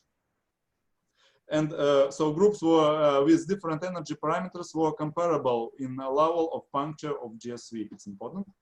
And there was no significant relationship between level of puncture on the thigh or calf and the effect of the symptoms or the patient's quality of life. As I told you, it's not important where you do on upper calf, on the mid calf. It's more important the thigh or calf level. It will give you difference. From aortocoronary bypass, all of us know that saphenous nerve is going close to the great saphenous vein on the calf. And this is an explanation of our findings, of our results. So no significant correlation of puncture level in different parts of thigh and calf was found in relation with nerve damage, as I told you before. Significant difference between puncture of thigh or calf was present. And no relationship between puncture level and the effect of symptoms of quality of life. So it was the same in all of the, so it was the same. It, again, in the mid calf or upper calf, and it was better results in the thigh. And I want to explain you also, it is one of the last slide of my slide. So heat damage, what can be a reason of nerve damage? Heat damage, high temperature change with 5 watts. So we found that it was the same damage in 3 energy settings. What does it mean? That 5 watt could be enough for damage of surrounding nerves. That is why we had similar neurological damage in all of these 3 groups. Maybe we cannot know this exactly. Tumescent anesthesia, so we can have a neurological damage with manipulation of needle during tumescence. It's also possible. And perivenous inflammation after EVLA, it also could be a reason. We don't exactly know. So here is the 3 reasons, 3 mechanisms, which all of them could can give us this neurological damage. So advantages of our study. And the Venous laser was not combined with microphlebectomy or sclerotherapy. We received very valuable information, the feelings of the operating patients, their relationship of these symptoms. It's more important as neurological investigation, I suppose, because we can find with neurological investigation some damage, but what for? The main idea for us is what is the feelings of our patients. We are treating patients not as we told, yes, like ultrasound picture or something else. Or so we're interested of their feelings. It's more important for us. And patients were interviewed by an independent person. I didn't ask patients with this survey. My student asked them. As you know, if I asked that patients, I would maybe ask them another questions to, to reduce the amount of neurological damage. But it's independent person who did this survey, and it's very important for our results. And disadvantage, it was a retrospective study, and it was remote survey by phone. Yes, it's disadvantages, but anyway, I think that it was very easy study and gives us very interesting information, and also for me as for surgeon who did all of that 150 procedures. Conclusion. Symptoms of the saphenous nerves damage after endovenous laser of GSV may occur in 40%, but only 4.6% of cases these symptoms reduced quality of life. And moreover, most of them disappeared in approximately 2 months. Puncture below the knee increases the risk of saphenous nerve damage. Yes, but after our data analysis, we can recommend endovenous laser, and also we can recommend the puncture level below the knee, because as I told you, most of these symptoms were not so important for patients, and that symptoms which decreased quality of life, all of them disappeared or at least become less. So, and not any serious compliance of patients with it we never had, in spite of just one case of patient with diabetes, and it's only one case for 7,500 of procedures. And it is not in this study. Thank you for attention. Thank you, Dennis. It is very nice presentation and very nice study. Me myself, I think I have to revise my technique. I really get a lot of experience. I'll ask you to make another study together. Let's do it for small saphenous vein ablation. I think we can get more data regarding the small saphenous. Let's think about it. Now I'll ask Professor Amr Abdelrahim, Professor of Vascular Surgery from Cairo University. He is going to comment and ask his question. Please, Dr. Amr. Unmute your voice, Dr. Amr. Oh, sorry. Thank you, Professor Ayman and Professor Romer, for this nice meeting. And it's a very good presentation about the nerve damage during the endovenous laser ablation. So to summarize that, the problem with the nerve injury is related to the puncture site and below the knee and the tumescent anesthesia beside the thermal injury itself. What about the duplex machine, the resolution of the duplex machine to a little bit delineate or show up the site of the nerve itself, so that we can try to avoid by duplex guidance to avoid this injury. So if it can be can add to this study, or can be used as a tool to prevent nerve injury. This is the first question. The second question,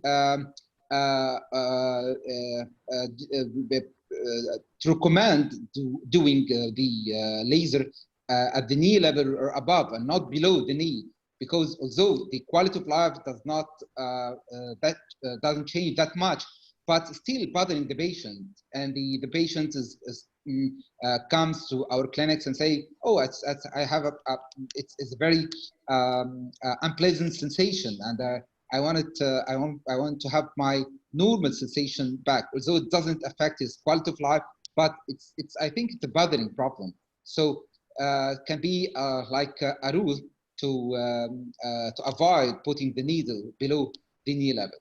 Thank you. Thank you for your very important question. So to be honest, I saw many times of presentations with imagination of saphenous nerve with ultrasound, but to be honest, in my practice, I do a lot of procedures, and I think it's quite complicated to visualize this saphenous nerve every time. You know, sometimes it's possible to see it very easy, but you know, in majority of cases, I think it's quite complicated to try to visualize this nerve. You know, in my practice, we treat a lot of patients, you know, every day about 10 patients, and it's like, you know, I think it's very difficult and complicated. But if you can visualize, of course, it's a good opportunity, and you can improve your results. And so if it's possible with your ultrasound machine, if you're well experienced, of course you need to do this. But it's quite difficult to do in everyday practice, in my opinion. So having said about puncture level, yes, I agree with you. Sometimes it's not a good feelings, but as I told you, in our survey, only 1 of 20 patients had really not a good feelings, you know, a decreasing of quality of life, and these feelings disappeared with time. Also, I want to tell you that in our hemodynamic opinion, we think that it's better to make ablation from below the knee, because in majority of cases, reflux starts from above the knee and finishes below the knee. That is why we try to ablate the whole GSV from STS to below the knee level. But of course, if you have a lot of complications, you can do a sclerotherapy of the you know, or make just follow up with this patient. So it's your choice, you know. In my practice, I think so. It's reasonable to ablate the knee, the saphenous vein from below the knee. Okay, I always try to do it from the upper calf. But as I show you, it's not important difference between upper or mid calf. Anyway, you can have the same complication rate.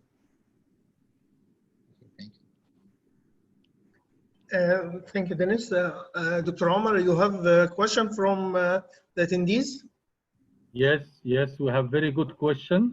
Thank you very much, Professor Dennis, for such a great lecture. Question from Dr. Muhammad Haggag. He said, why you depend on subjective tool like pain and the quality of life rather than nerve study or correlation of both? I beg your pardon. Can you repeat this? I repeat the question again, yes. He's asking why you depend on subjective tools like pain and the quality of life rather than a measurable tool of nerve conduction study or combination of both. Unfortunately, is it written on the? Is it written? It's written, okay, yes. Dennis, he's asking why do you use a subjective method in studying the nerve injury rather than objective method like nerve conduction? Okay, because it was just a simple idea. So my student came to me, it's a student from our department, you know, he came to me and asked, what can I investigate? What can I investigate? And I had this idea. It was very simple study. It's just a phone call to patients and ask their feelings. We made this survey and did this study. At the end, I suppose that we have very important data of the feelings of our patient. To make another measurement, we need to organize prospective study with neurological assessment, and you know, so it's difficult to organize. But this investigation was organized in a few minutes, and that is why I'm proud of this investigation. You know, it was just a very easy idea. That's it, and all of us can have this. Quite, I suppose that it's quite interesting data. You know, because it's more important than investigations of neurological assessment. It's feelings of our patient. Okay, thank you very much. And the mic is back to you, Professor Ayman. Thank you, Omar. And I think now we have some time for discussion. And I think we have to give the chance for speakers if they have comment for other speakers. We have some great speakers and some great panelists. The panelists ask now, it's time for speakers to ask. I may ask Professor Lobastov if he has a question or comment for any of the speakers. Thank you very much, Professor Reimann. I would like to comment on the last topic presented by Denise Borsuk, because nerve injury is really a very important question. But however, there is one question in chat that this damage is irreversible and how can we screwify the patients and something like this. But however, all these, most of these lesions, they are reversible, and actually it is not just a lesion of nerve, it's some kind of nerve is coming inside this inflammatory process around the vein, and the time is needed to this vein to be resolved, to disappear. And after this time, when the vein is resolved and disappeared, the nerve is coming out from this inflammatory process, and all the symptoms disappear, and the patient feel a relief. And what is my opinion? There is two points, two issues in this question, because if we are coming from the distal part of the reflux below the knee, there is a very good study that showed that if you are trying to assess the vein at the distal point of the reflux, you will have a better VCSS points after the treatment. So you will have better results in the clinical point of view. And if you are not, if you are afraid of the nerve injury and in any case assess the vein upper the knee, in these situations the VCSS scores will be higher, the reduction will be lower, and the clinical results will be not so good. That's why, as for me, this nerve injury is not so important, and as Denise presented, it is not so important for the patients, and the quality of life is not suffering in such cases. That's why in my practice I always trying to assess at the distal part of the reflux, at the distal point. This is my comment. Thank you. Your point, it was a very nice comment. Now may I ask Dr. Mohammed Al-Ma'adawi, do you have a comment or a question for any presentation? Unmute, Dr. Mohammed. No, thank you for your efforts. Thank you for all your presentation. Thank you, Dr. Mohammed. Now may I ask Dr. Trojaneski. Do you have a comment, Dr. Trojaneski? Thank you. I don't have any questions. Everything was fine, pretty easy to understand. Great, thank you, Roman. Dr. Omar, do you have a comment for any presentation? But not yes. mine. But yes, not mine. It's about your presentation, the microwave ablation in Egypt. It was a great presentation, and you started to become connected with the first one to do a lot in Egypt. So I just want to ask you, what is the difficulty when you start first procedure, when you have two good golden standard worldwide like laser and radio frequency? Was it difficult to get it in Egyptian market, difficult to convince patients or convince hospital manager? What was the trip for you to be the first one to do microwave ablation in Egypt? Thank you, Omar. It was a very great question. As a matter of fact, I started using microwave for the first time when I got a patient with a great vein with diameter about 16 millimeters.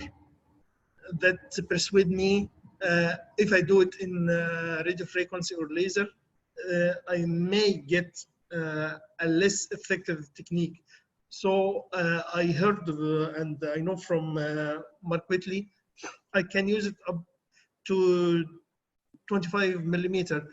That persuades me to use it in the first case, but it was very difficult to convince the patient this is a new technique and he doesn't know about it. He was preferring to use laser, and it was difficult to convince him, but I managed it.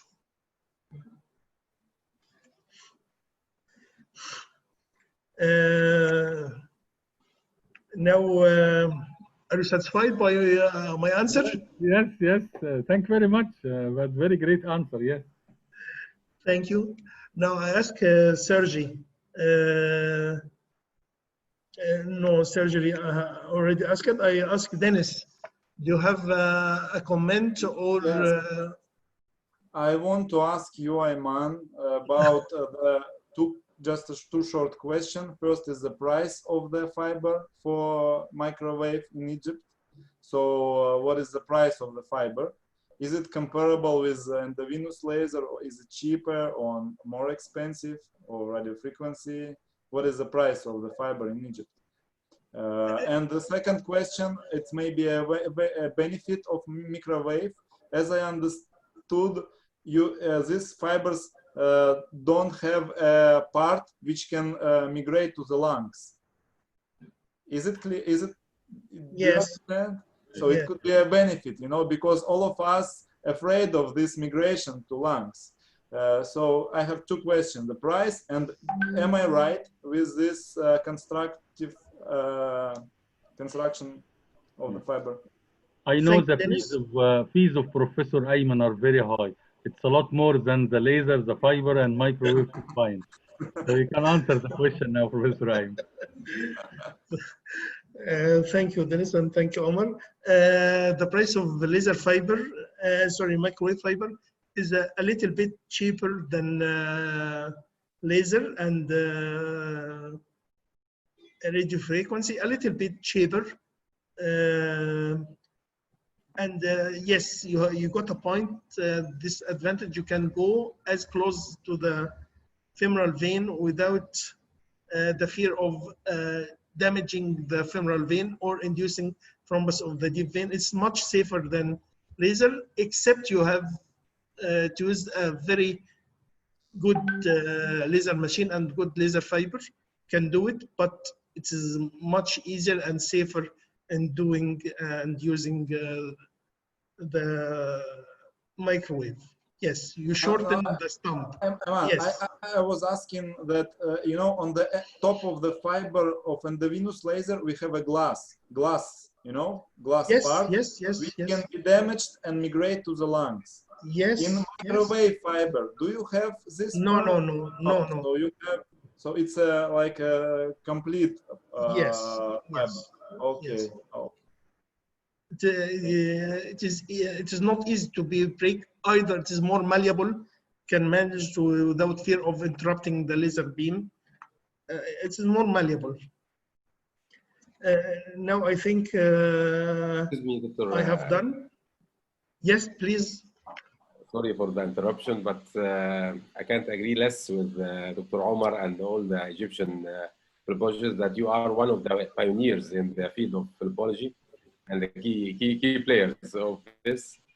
I'm interested in microwave, but I want to ask you about the parameters that you use, because as you know, there is worldwide no fixed parameters like laser and like radio frequency to manipulate the machine. So what's your recommendation about the parameters we can use to update the vein? Great. We have 4 parameters. Number 1, the temperature. Yes. You have to fix the temperature between 60 and 65. Number 2, the rate of withdrawal. We have to use 3 to 4 centimeter per half a minute. Number 3, the diameter of the vein.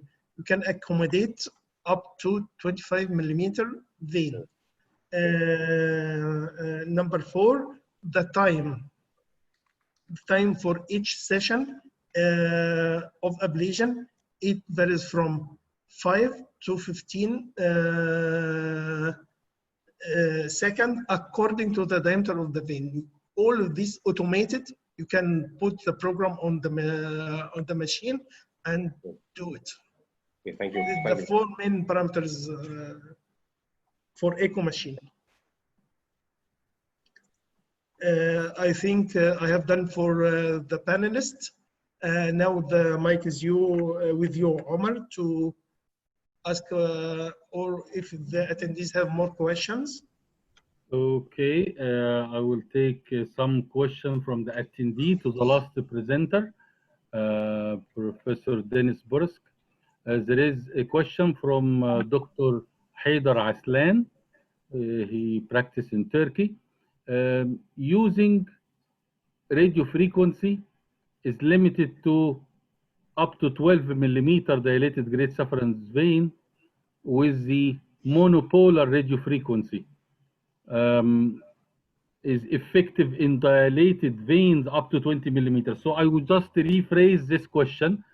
He said that radio frequency can be used up to 20 millimeter. And this is a question to Dennis first for radio frequency ablation. You know, we have here a pioneer of radio frequency, Dr. Sergei Belentsov. He is a pioneer of radio frequency in Russia. So I think that he ablated the biggest veins, you know, here, because in Russia we have very big experience of huge veins. But, you know, I have also a study. I showed it in Brazil and won the first prize there. It was our experience of treating of veins more than 2 centimeters of diameter with a laser. So I think that both of this method with radial emission, so it's a closure fast or laser with radial fibers, so you can achieve very good results with veins more than 2 centimeters, because, you know, in Russia we have far distance between cities, and a lot of people can come to our cities from Siberia or, you know, from far distance with very complicated advanced stages with big veins. And nowadays we can treat all of them with radio frequency of laser, never mind. So I think that the diameter is not, it's not a reason to do some open surgery nowadays. Okay. Do you like to add a comment, Professor Sergi?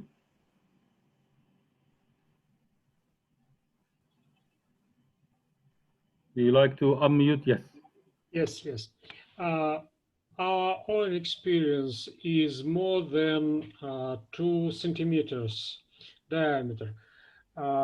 We measure the diameter when patient is standing, but when we treat him, we have supine position.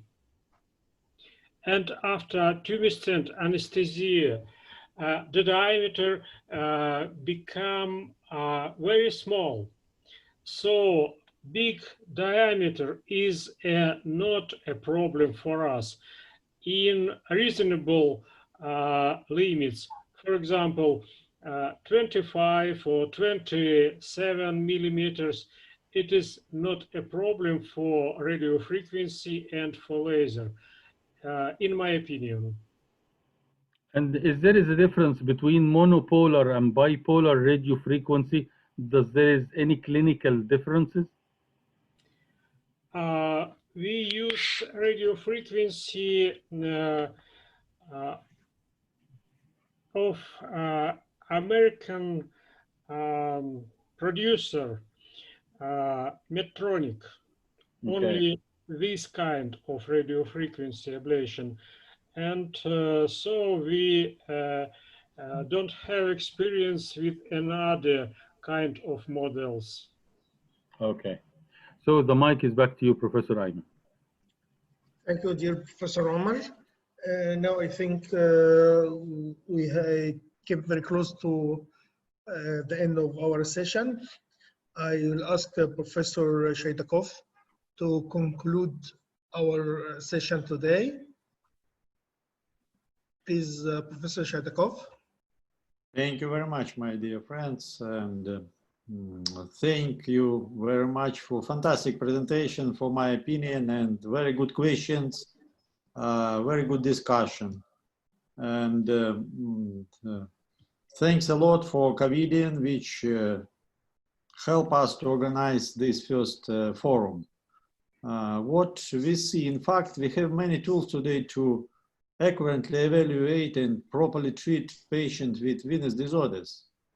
We have a universally recognized system to name everything and symptom of venous disease. CAP, Venous Clinical Security Score, several vein-specific questionnaires are very important instruments that help specialists from all over the world to speak the same language of venous medicine, of course. And by the the way the truth is often beyond our cognition. But who knows, maybe the freedom of choice is the matter of treatment is actually of strength. We don't know yet. So again, congratulations for all speakers and thank you, SIGVARIS company. See you soon and continue our discussion maybe in the nearest future, maybe in St. Petersburg Venous Forum in the beginning of December. I invite all of you. Thank you very much. Thank you, Professor Shaidakov. Sure, we would like to join you in St. Petersburg. It will be a great honor. Before I go, I would like to thank SIGVARIS company and our great partner, prime partners for organizing this great webinar. And I will congratulate my dear friends. I will, excuse me, I will call it by first name because now we are more friendly. Thank you, Alexei. Thank you, Kurt. Thank you, Roman. Thank you, Alina. Thank you, Sergey. And thank you, Dennis. Thank you all. Thank you, Muhammad Al-Mabdawi. Thank you, Omar Farouk. Thank you, Khalid. Thank you, Amr. Thank you, Ahmed. Thank you all. I enjoyed your company. I thank all the attendees for joining us. Thank you, and I will say it in Arabic and Russian. Shukran and спасибо. Спасибо. Спасибо, yeah. Shukran. Shukran, and have a good evening. See you later. Bye. Bye. See you later.